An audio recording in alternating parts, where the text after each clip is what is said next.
बिस्मिल्लाहिर्रहमानिर्रहीम। मोहतरम नाजरीन, अस्सलाम वालेकुम। नाजरीन, इस आज की वीडियो में हम आपको हज़रत सुलेमान अलैहिस्सलाम की वजह से मलका सिब्बा का ईमान लाने का मुकम्मल वाक़या बयान करेंगे। नाजरीन, सिब्बा एक मुल्क का नाम था। शायद कदीम ज़माने में सिब्बा यमन का नाम हो, ये कहना मुश्किल है। मुल्क सिब्बा में एक औरत हुकूमत करती थी। कहा जाता है कि एक मर्तबा हज़रत सुलेमान अलैहिस्सलाम का दरबार लगा हुआ था। उस दरबार में हर किस्म के चरिंद परिंद मौजूद थे, लेकिन उन जानवरों के दरमियान हुदहुद मौजूद नहीं था। हज़रत सुलेमान अलैहिस्सलाम को हुदहुद के हाजिर ना होने पर कुछ परेशानी हुई। वो चारों तरफ नज़र दौड़ा रहे थे और हुदहुद को तलाश कर रहे थे। अचानक हुदहुद हाजिर हो गया। हज़रत सुलेमान अलैहिस्सलाम ने देर तक गैर हाजिर रहने की वजह दरियाफ्त की। हुदहुद ने बताया कि मुल्क सिब्बा में एक औरत हुकूमत करती है। वो अल्लाह के दीन पर यकीन नहीं रखती। वो आतिश परस्त है और इसके पास कसीर फ़ौज है। वो आलीशान महल में रहती है। खिदमत के लिए बेशुमार ग़ुलाम हर वक्त हाजिर रहते हैं। हज़रत सुलेमान अलैहिस्सलाम ने हुदहुद की बातें गौर से सुनी और कहा कि मैं ये जानना चाहता हूँ कि जो कुछ तुम कह रहे हो सच है या झूठ। चुनाचा आपने मलका सिब्बा के नाम एक रुका लिखा। आप अलैहिस्सलाम ने सबसे पहले बिस्मिल्लाह लिखा और यूं तहरीर किया, ये ख़त हज़रत सुलेमान अलैहिस्सलाम की तरफ से है। मैं अल्लाह के नाम से शुरू करता हूँ, जो सबसे बड़ा मेहरबान और बहुत रहम वाला है। तुम अपनी सल्तनत पर गौर और सरकशी ना करो। पहले तुम अल्लाह की फरमाबरदारी करने का अहद करो, फिर मेरे पास चली आओ। आप अलैहिस्सलाम ने ख़त हुदहुद के हवाले किया और बोले कि ये ख़त उसके सामने डाल दो। हुदहुद ने ऐसा ही किया। मलका ने ख़त उठाकर पढ़ा और दरबारियों से कहा और पढ़कर सुनाया और उनसे राय तलब की। अब क्या करना चाहिए? दरबार में हाजिर तमाम लोगों ने एक राय होकर कहा, हम ताकतवर हैं, इसीलिए खौफज़दा होने की ज़रूरत नहीं।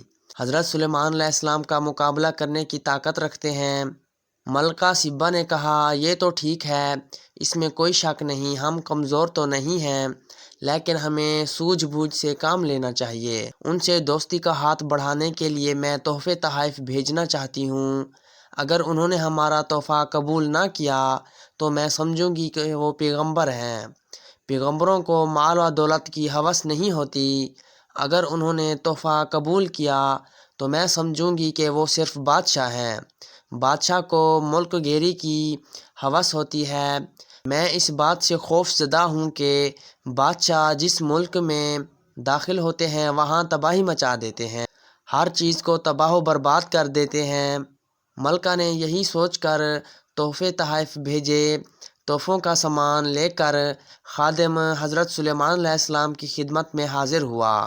आप अलैहिस्सलाम ने फरमाया कि मेरा मकसद ये नहीं जो मलका ने समझा है। मेरे पास दौलत व चश्मत की कमी नहीं है। खुदा ने मुझे बहुत कुछ दे रखा है।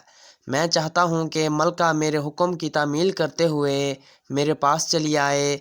अगर उसने मेरे पास आने से इनकार किया तो मैं लश्कर लेकर पहुँच जाऊँगा।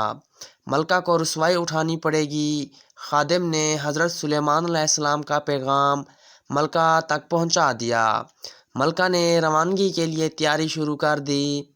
आप अलैहिस्सलाम को मलका की रवानगी की खबर मिल चुकी थी, तो आप अलैहिस्सलाम ने जिन्नों से पूछा कि मलका को यहाँ कौन ला सकता है। उनमें से जिसने कहा कि मैं एक पलक झपकते ही मलका को हाजिर कर सकता हूँ। आप अलैहिस्सलाम ने इजाज़त दी तो एक जिन ने तख्त समेत मलका सिब्बा को ले आया। हज़रत सुलेमान अलैहिस्सलाम ने अल्लाह का शुक्र अदा किया और हुक्म दिया कि ए तख्त की शक्ल बदल दी जाए। जब मलका दरबार में पहुंची तो उससे पूछा गया कि तेरा तख्त भी ऐसा ही है? उसने कहा, ये तो वही है। हज़रत सुलेमान अलैहिस्सलाम ने अपने महल को हैरत अंगेज़ तरीके से बड़ी हिकमत के साथ तामीर किया। महल का फ़र्श शीशे से तैयार किया। फ़र्श के नीचे पानी की नहरें बह रही थीं। ऐसा मालूम हो रहा था जैसे ये फ़र्श नहीं बल्कि पानी ही पानी है कि जैसे ही मलका सिब्बा महल के फ़र्श पर पाँव रख रही थी तो वैसे ही पीछे ही हट गई। एक खादिम ने मलका की हरकत देखकर कहा, یہ نظر آ رہا ہے لیکن پانی نہیں ہے بلکہ فرش ہے، پانچے اٹھانے کی ضرورت نہیں ہے۔ ملکہ یہ عجوبہ دیکھ کر دنگ رہ گئی اور کہنے لگی، اے پروردگار، میں نے اپنی جان پر ظلم کیا ہے، میں سلیمان کی بات مانتی ہوں، اللہ ہی تمام کائنات کا رب ہے۔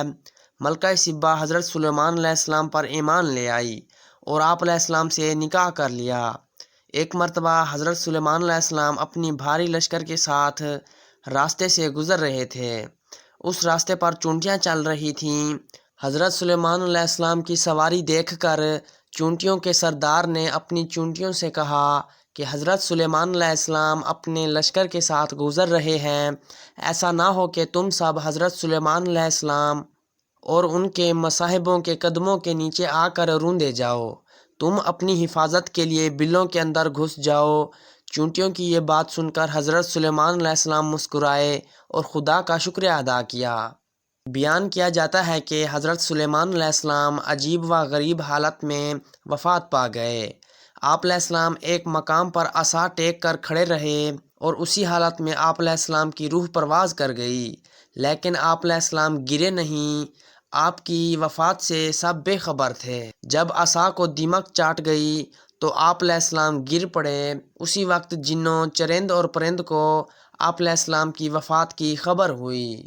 ناظرین، اگر ویڈیو اچھی لگی ہو تو ویڈیو کو لائک کریں، چینل کو سبسکرائب کریں، ساتھ میں دیے گئے گھنٹی کے نشان کو دبانا ہرگز نہ بھولیں تاکہ مزید ایسے واقعات والی ویڈیو کا نوٹیفیکیشن جلد از جلد آپ تک پہنچ سکے۔